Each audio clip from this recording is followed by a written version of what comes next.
Hey everybody, welcome back to the channel. The Alien has arrived. I've been waiting for this disc for a few months now, since I first saw it on the PDGA page, and they actually had a second entry on the PDGA disc website for a newer, slightly modified version of this disc. But I ordered this as soon as I had a chance to, and I wanted to have a one disc round where essentially I throw this the entire round. I will putt with my putter, but I'm going to be honest with you, I'm not scoring this round. I'm not going to put this in U-disc. I really am not even going to be thinking about a score. But anyways, the unique thing about this Alien is it has what is effectively a sonic top, even though it's not exactly a sonic top, but it's pretty close. It's, I would say, informed or inspired by the sonic top for its flight plate. And then on the bottom here, the closest disc I can find to it is the Pig, and in terms of what it looks like. And I'm not the only one to notice this. Anthony Bedanza noticed this as well. But I also think this is very much like a Jay bottom. In fact, the flight numbers are very much representative. But if you look at the bottom of the Jay, it is very similar in design. It even has the almost micro bead on it. And so what I'm primarily going to do is throw the Alien off of every tee, every upshot, but I'm also going to compare it to some extent to the Innova Jay, because they both have the same two numbers at the end of the flight number system for turn and fade, and I want to see how close is this in terms of stability to the Jay, but I also want to see how fast it is or how slow it is and how much or little glide it has compared to the Jay. This is the closest disc in the Innova lineup that I think would compare to this based on the flight numbers, and today we're going to see how it plays out. One thing to note, we are throwing into a headwind.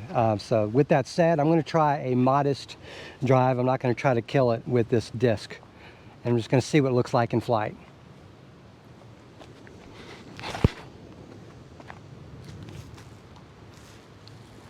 Unfortunately, I hit the tree.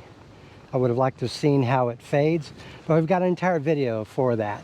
And I'm not going to do multiple takes or anything like that here. You're going to see how it plays out. Oh, that was too low. Okay, well, unfortunately, that's not going to be a set of throws where you can accurately compare the two. Okay, I've decided to make a command decision because it's my channel, my rules, and I'm going to make this a best throw round, and I'm going to try to duplicate the same shot as much as possible, but I'm going to take it from the more favorable lie, and not necessarily the most favorable lie in terms of getting the best score, but in terms of hopefully showing the shot better. So here is a relatively unobstructed view towards the basket, where I'm going to throw this and the Jay.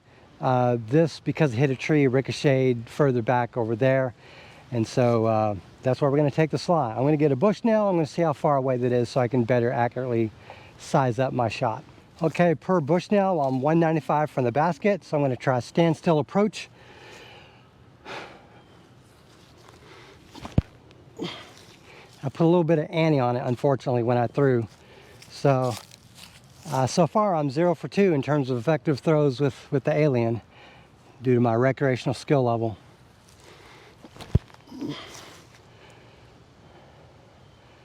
Well, that's better. Okay, the thing that bothers me is this actually feels great in the hand, so I don't know why I'm not throwing it well. I think I'm trying to put too much on it. So with that said, I'm going to go ahead and try to putt to save par on this hole.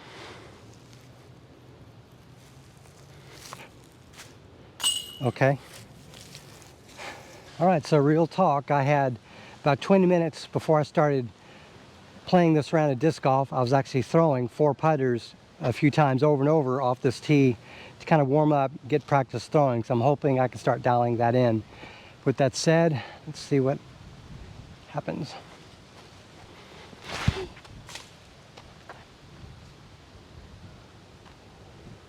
Well, I wasn't trying to do a strong hyzer, and that's what I did.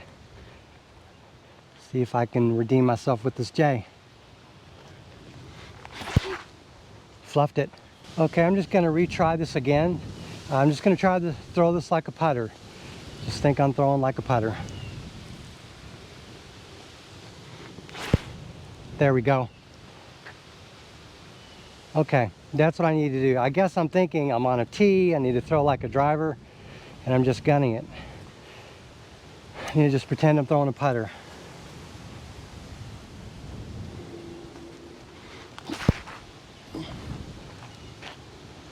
I'm trying to put a little bit extra past the power pocket, but we'll see how these play out. Okay, with the basket over there behind that tree, this Jay and this Alien are pretty good.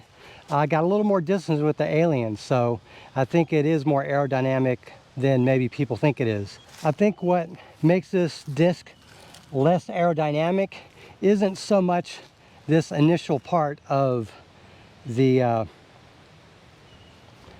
flight plate. I think it's also this here. So that's probably why it's a 4-speed, even though it has a what is commonly known as a 5-speed rim. So yeah, we're gonna go ahead and try a couple approaches. Let me again get the distance via Bushnell. Okay, 187 feet out. However, I throw this Alien, I just want to duplicate it with the Jay just to see how it flies. Let me try a slight anhyzer. I did not give that enough ante, but look at that stable out. Okay, let me see how close I can get to that with this Jay. This is more aerodynamic, I can feel it, and the way it throws feels that, but I'm going to see if I can replicate that line. 2 inside. Fantastic throw. Okay, so that MD3, I mean Atlas, I mean Jay, because let's be honest, all 3 of those are the exact same mold. The Atlas is just an overmold version of that disc, is 10 feet away, so that's a tap in. So I'm going to consider that a par, but that said, I'm not really scoring anyways, and I'd like to putt. Hilarious. Okay, we're 10 feet away, so good job. Okay, basket is to the left of that tree and just beyond. I'm sold on this being a 4-speed disc. It is less aerodynamic and does not go as far as that Jay, for example, which is a 5-speed disc. Still working on figuring out the other flight numbers, though the stability I'm starting to buy into as well.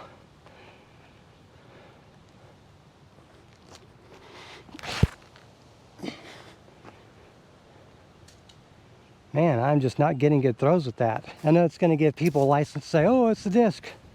Man, that just feels great. For backhands at least, all the throws I've done on it, I mean, you're seeing every throw. It feels fantastic. I don't know why I'm messing up. Throw like a putter, Nick. Kind of the same thing. Well, at least you can see the same mistake like twice. Well, if it's any consolation, I got closer with the Alien, but really I just hit the tree, and this is all just luck. The trials and tribulations of video creation. Somewhere along the way, I've lost one of the little feet to my tripod. Whatever, I'm 110 feet away. So let me see what I can do to approach with the Alien, and then try to approach with the mid-range. I think the Jay is not adequate. I think it's too fast for this. All right, despite pulling it, put me around the bullseye. Hopefully it's a little bit less. Kind of pulled on that too, but even better. Well, so far, every one of the approaches to the basket, I've gotten closer with the Jay, but I don't know why exactly. Okay, the wind's picked up considerably, so I'm gonna make sure I don't turn it over. Just gonna throw it that way and hopefully get about halfway. Again, I'm trying to throw this more like a putter and less like a driver.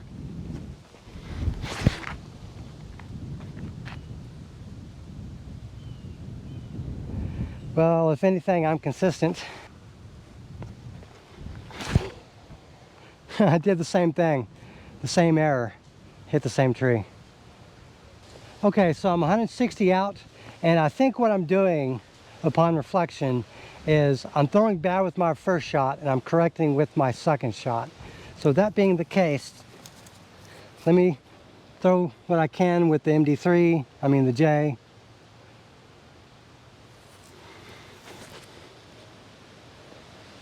Okay, let's see if I can correct on that.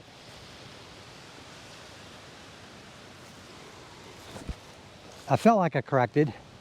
Looks like I corrected. All right, we have a better putt. All right, I think my theory is correct. I'm correcting, so that's my second throw tends to be better. Okay, player 1 now has the Jay.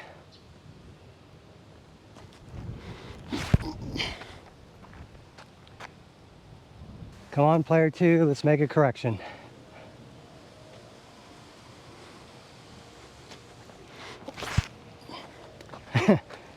Well, if anything, I'm consistent on that. Well, at this point, I'm not sure if my player 2 theory is holding out, considering player 2 had a worse throw on the last one.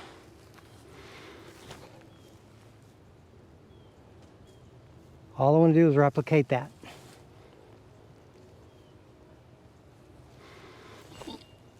I pulled it a little more to the right. All right, so real talk. This is why when I do my reviews, I don't use footage from the course as much. I got into a field and I throw repeatedly. I take the shots that look the closest like each other so you can see, you know, how the different flat lines are when you compare one disc to another. With that said, let's now go to my nemesis hole. Okay, we've now reached my nemesis hole. Let's see what player 1 can do.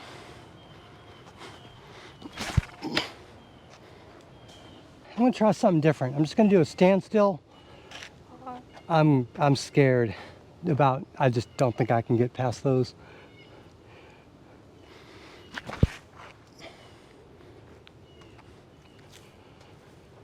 Okay, I'm 65 feet out, but I'm gonna be honest with you, I'm a little demoralized that I'm not throwing the way I know I can. So anyways, let's just do what I can, 65 feet out per bush now. You gotta freaking be kidding me. All right, well at this point, I don't know what to say, so I'm just not gonna say anything. Just gonna do a Coriolis style cross step or Cyananda.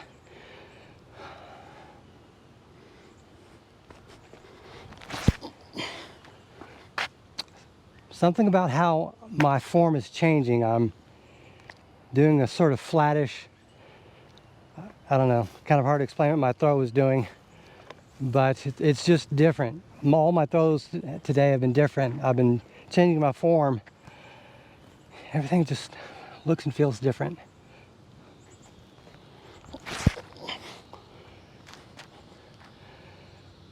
Well, I'm not going to argue with it. It's 2 discs through the gap, but man, form changes are tough. Okay, we're 135 out. Let's see how player A and player B, or whatever, compare. That's pretty good. About 20 out, maybe a little more, I don't know.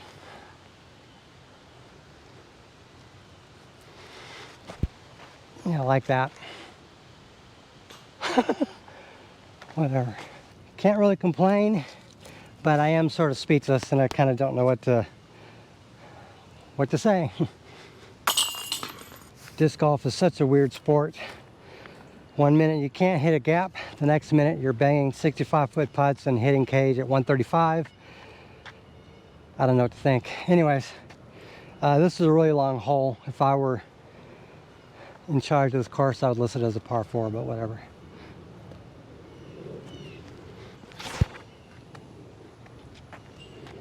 I didn't put a lot on it per se, so that stabled out a bit. I don't think I can get this as far as that one.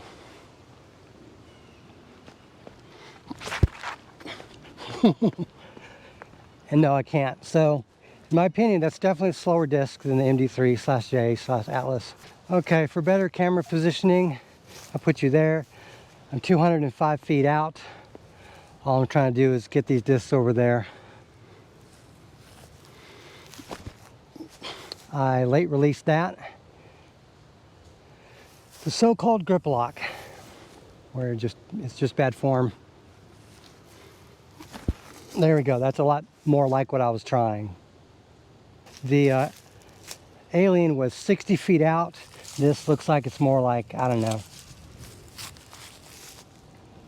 20, but of course it's obstructed.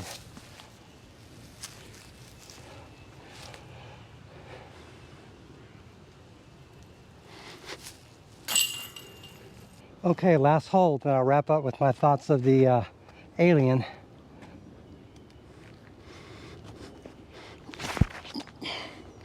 I really wish I would get all of the aspects of the throw right for once. Player 2, please correct.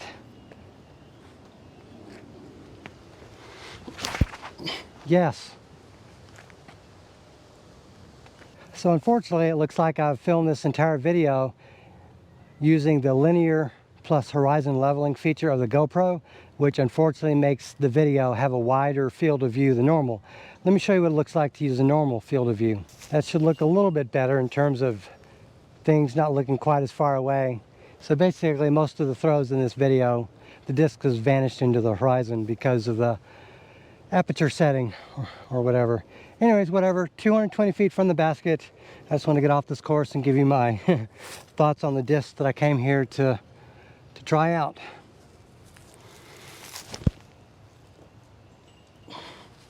I like. If I can't reach it with that disc, there's no way I'm going to reach it with this. That said, oh, absolutely terrible. Well guys, I'm sorry. Okay, well, as bad as this shank is, this is 38 feet from... Okay, I was going to take that lie where the Alien was because it was a couple feet closer, 3 feet closer, but there's a huge hornet over there, so whatever. You're going to put a putt in, hopefully make it, and just get off this hole. I'm fine, I'll take a bogey. Well, I've never seen a hornet 1.5 inches long and that thick before, so yeah, let's go ahead and summarize the Alien here. Okay, just to keep it real with you, I'm a little disappointed with my performance here today. I wanted to highlight this disc, and I even put a lot of extra time into practicing throwing before I started the video. You know, I didn't have the money to buy 2 of these. I don't like buying discs that I can't or won't use, and I'd like to use this in the future. So what I've decided to do is I am going to go ahead and do a review on this, but I'm going to focus a lot more extensively on controlled upshots at like 100, 150, 200 feet. And we're going to see how that goes. And I'm going to spend more time dialing things in and make one of my standard reviews, which really do give all the discs that I reviewed justice. But this one disc round where I did a best throw and combined it with another disc just to kind of compare it with the other, this is a mess. This is, you know, I just, sorry you guys had to put up with this. This was a lot more challenging to film and play, and it's just humbling being a recreational level disc golfer and amateur content creator and not dialing dialing it in. This disc feels great. Like, it's hard for me to describe. This feels like, it's kind of weird, it feels like a fairway driver in a sense, in terms of the way you hold it. Anyways, what can I say about this disc? It feels really good. I mean, the way it feels like, it honestly feels like I'm throwing a driver, like a fairway driver, and it's only a mid-range, but that's what it feels like with the backhand. Forehand or sidearm, that's going to be something I'm going to have to try out more in a controlled environment, in a field with established marks like 100, 150, 200 feet maybe, if I can even reach that far with the sidearm. Same thing with the backhand. That's basically what I'm going to focus on. A dog ran through as I was filming, so I'm kind of all over the place now. Well, that is going to do it. I hope you like this extremely erratic and unprofessional video. Please subscribe if you haven't already, as I will have better content on the way, because quite frankly, I don't know how I can do any worse than this one. Thank you very much for watching, and have a great day.